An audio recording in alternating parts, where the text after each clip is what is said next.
What if Deku had permeation? Part 2. Sorry if I said that wrong. It's kind of hard to say.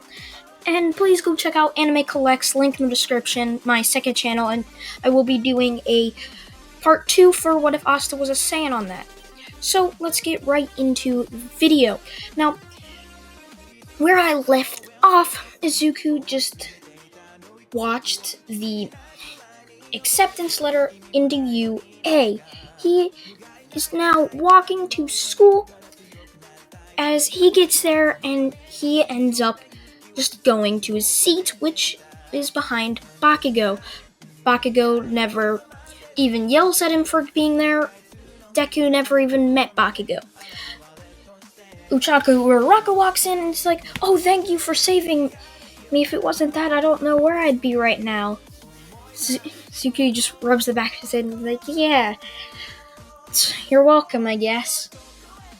Soon as he finishes that sentence, he hears a thump as they look over to the door. They see a yellow caterpillar-looking person as it stands up, and it's like, "You all took 8 seconds to quiet down. We're gonna have to work on that. Put these on and go outside." He throws them gym uniforms as they all get changed and go outside. Once out there, he throws a ball to Izuku. Remember, who only has brute strength, as his quirk really doesn't work for this. Now, once he throws the ball to Izuku, he asks him what his throwing distance without his quirk was in middle school. Izuku says that it was 300 meters. This makes everybody think he's crazy, as that just seems unreal for somebody to throw that, but Izuku and Mirio both work out a ton. They work on their quirks a lot, so they basically just try to get stronger. Izuku ends up going to the circle as he uses his quirk to permeate through the ground as he launches himself straight up and throws the ball while he's still in the air, causing it to go, I'd say, probably around 500 meters. Everyone's just shocked by this, and it's like, he doesn't have a strength quirk and he was able to throw it 500 meters? Everyone just keeps mumbling until Mina's like, "Yeah, this is gonna be fun." This causes Aizawa to pretty much get mad. He's like, "Fun? Fun, you say? If you think this is fun, how about the person who's last gets expelled?" Everybody keeps going as Izuku, I'd say, gets around third, Bakugo getting fourth. Momo, who can basically do anything, got first, just like in the original. Izuku second, Todoroki third, Bakugo fourth. Bakugo's kind of pissed off that he didn't get first, but he just rolls with it as he's trying not to be that crazy anger person. Now, after all this, they go home, and the next day, All Might runs through the door as he's like, "Okay, class, put your hero suits on as we're going to be doing a heroes vs. villains assignment." Everyone cheers as they get to use their quirk as they all run outside. Everyone's pretty excited as All Might explains that they're going to be doing the heroes vs. villains. There's going to be a bomb as the two villains have to protect it. The heroes either have to win by deactivating the bomb or capturing both villains. So after that, All Might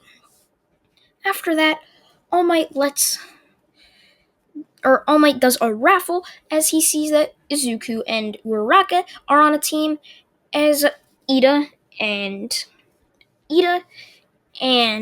Bakugo are also on a team. Now, once they start, Izuku saw Bakugo's personality and thinks since he's going to be stronger than Uraraka, that he's going to go right after him. So Izuku tells Uraraka that she's going to have to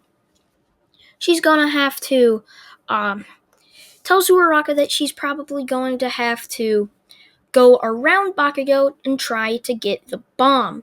So, as soon as they enter, after All Might yelled for them to, Bakugo, of course, charges right in on Izuku. Izuku permeates right through him as he goes around and punches Bakugo into the stomach, putting him down on the ground. This is basically what Mirio did to all of Class 1A. Now, since Izuku did that, Bakugo ends up passing out from the pain that he felt as Izuku runs to try and catch up with Uraraka.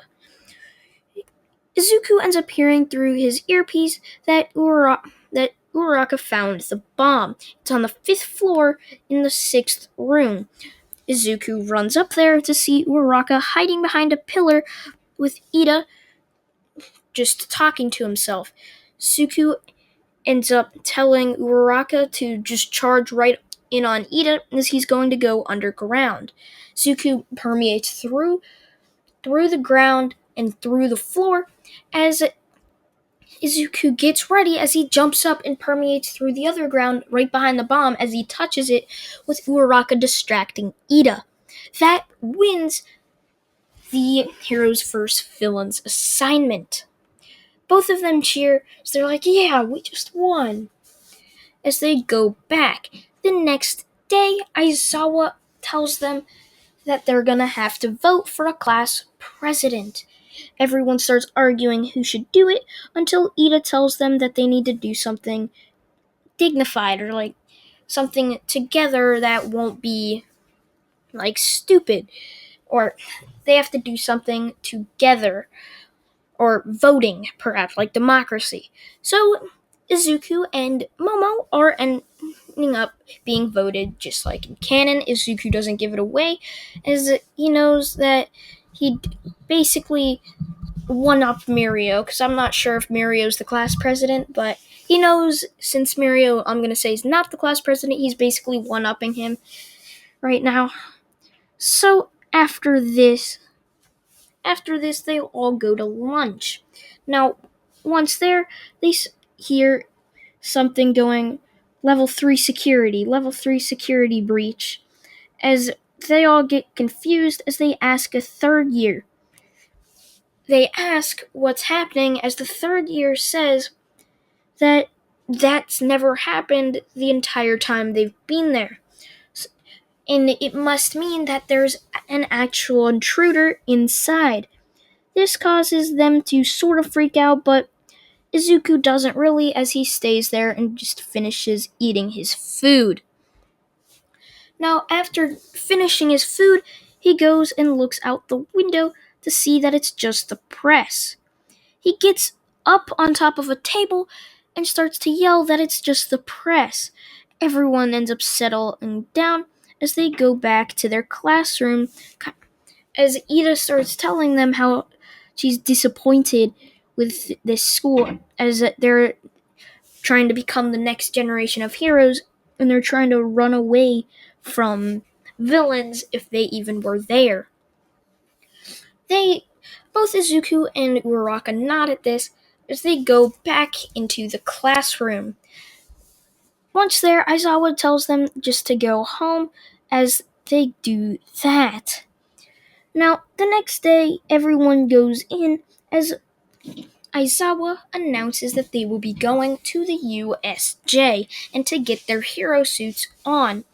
Izuku's is basically,